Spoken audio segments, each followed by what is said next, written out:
Tony Bobulinski, a former Hunter business partner, testified before the House Oversight Committee behind closed doors. That testimony has since been released, and he's confirming what we already knew. The Bidens sold political influence and their family brand. Joining me now is Professor Emeritus at Harvard Law School, Alan Dershowitz. Professor Alan, good to have you back. Tomorrow, I believe Jim Biden will testify. Will be deposed behind closed doors. And then I believe Thursday, Hunter Biden will be deposed behind closed doors as well. How do you think this plays out? Well, depends on the facts. I mean, obviously, we know that members of the Biden family use the Biden name in order to try to get business. That's not a crime. That's obviously something that may raise conflict of interest issues or ethical issues. But for it to be a crime, there have to have been some, quid pro quo, payments made in exchange for particular benefits being afforded. We don't have that evidence. We have allegations, obviously, but we've seen some of the recent developments where people have been indicted, et cetera, that you have to presume everybody, whether or not they are on your side or the other side, and wait until we have the evidence, particularly wait until the evidence is subjected to adversarial testing before you come to any conclusion. That's the way our legal system is based. Now, the political system is different. You can make political judgments about people without proof beyond a reasonable doubt, just bad smell, suspicion. That's fair.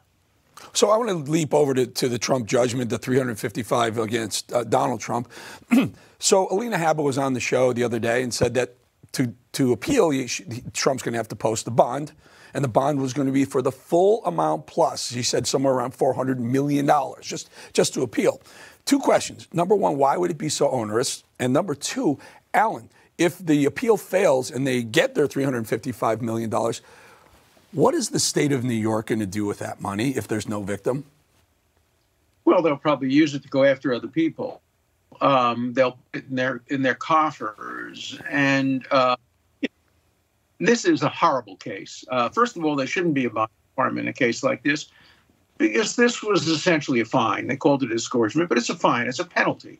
And if it's a penalty, anybody should have the right to appeal it. What if he was a person who had no money? Would that mean he would have to lose his appeal, even though he was right on the merits of his case? So there's something very wrong with the system that would preclude somebody from appealing from an erroneous judgment just because he didn't have the money. Trump has the money, so he will appeal. And I think there are some very interesting arguments. Sometimes are arguments of first impression, whether or not, for example, the Eighth Amendment to the Constitution that prohibits excessive fines, whether that applies to a case like this. This isn't a criminal case, but it's not an ordinary civil case. It's not you and I suing each other. It's the state taking money from a citizen for punishment in order to deter that person. Hold on. In order to, you're being very generous and trusting and say to deter the behavior. I could be a cynic and say, well, maybe it's going to be their way to raise money going forward, and maybe they target conservatives. No, I agree. I agree with that analysis. I'm quoting the judge. It's the judge who said its purpose was to deter. If it is, then it's punishment, because you deter by punishment. You don't deter by disgorgement or equity. You deter by punishment. Yeah. So, look, there's no question in anybody's rational mind that Trump was targeted. Look, I wrote a book. I wish I was smart enough to have figured out this title myself. Get Trump. It's a great title. I didn't come up with it. This is a title that Letitia James came up with. She campaigned on the promise to get Trump. I probably ought to pay her royalties, because clearly this was a targeted attempt to get somebody.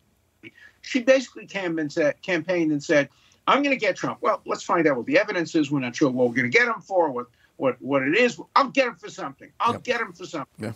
Yeah. Your impression, Alan, your impression, I got to go, your impression that book title was exactly right. Alan Dershowitz, thank you for your time.